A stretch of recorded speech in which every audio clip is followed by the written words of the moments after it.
It was horrible. It's like being a prisoner in your own home. Being part of a Muslim community, it's not easy to talk about stuff like this. Within the South Asian community, we cannot speak about suicide. They're calling it the silent pandemic. A quarter of those who live in Bradford are aged under 20. It's proudly dubbed Britain's youngest city. But during the last year, many of those young people say they've struggled with their mental health. I was lonely. We had no one to talk to. I mean, there's this thing called social media. It's not really social. Honestly, everyone's just isolating, everyone's online texting, and people texting each other, it wasn't a positive thing. I mean, the COVID messages were all negative. This will happen, that will happen. People are passing away. We were all scared. My anxiety levels were going through the roof. Ali Islam is 18. His friend Umaima Sadiq, 16. Both found lockdowns difficult to deal with.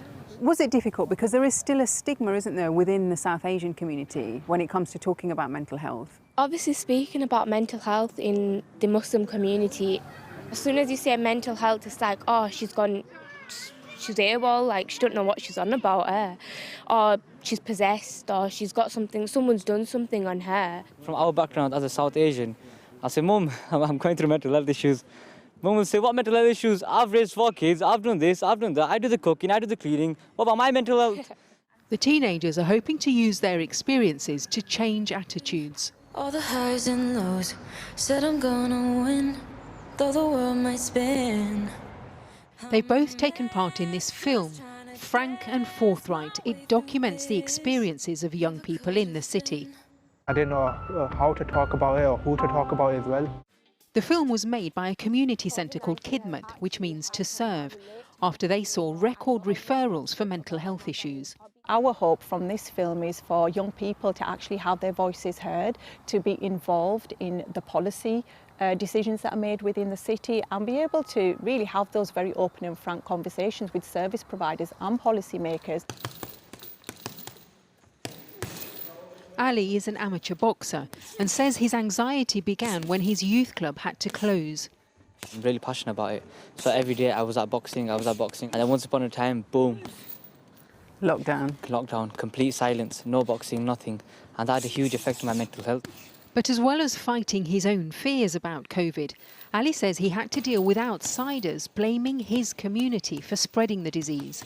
For example, in our community, we have a lot of people in a small household. People say, you're the blame for COVID, you've got a lot of people, you're spreading the virus. But that's not the case. You can't just pin it on them just because they have a lot of people in their household. Bradford is home to England's largest Pakistani community. Many settled here in the 50s and 60s to help keep the textile mills running.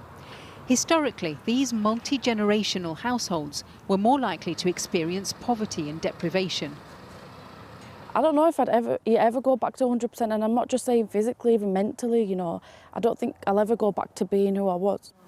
Mariam Zamir lives in a household of 8. Although originally told her elders were most at risk, a few weeks into the first lockdown, the 18-year-old was herself hospitalised with COVID. On a ventilator in ICU, she was told by a doctor she may have to be put into a coma. She just said, look, I'm really sorry, but you're going to be in a coma for 8 weeks, and we'll look after you, but, you know, you're really poorly, and we need to do this for you. I just thought, I don't care whatever happens to me. I just want to see my mum and dad and my family for the last time. Whilst Mariam was in ICU, her granddad was also admitted with COVID. My granddad was called Mohammed Bashir. He was 85, and I was really close to my granddad. Mr. Bashir passed away before Mariam was able to see him. The teenager was deeply affected by his death. But there are still people in the community who believe that COVID is a hoax or who won't take the jab. How does that make you feel? A lot of people still don't believe in COVID until today, which kind of blows my mind. But, you know, that's just, I can't change people's mentality. I try.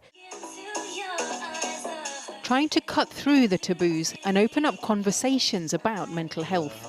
Teenager Hasnan Shafiq says 3 of his friends took their own lives during the last year. It hurts you a lot because it's somebody close to you. They had a really huge impact upon me and upon my mental health. It must have been difficult for you to talk about because taking your own life is haram in Islam. Within the South Asian community, you cannot speak about suicide. To try and encourage young Muslim men to talk about their feelings, Hasnain set up this barber's shop. When you wake up on a rough morning and say, you know what, I'm going to go to a haircut. When they go for the haircut, you speak to the barber while they're getting the haircut, because what happens in the barber shop stays in the barber shop. Breaking the silence to tell their own stories and to offer their own solutions. Darshna Soni, Channel 4 News, Bradford.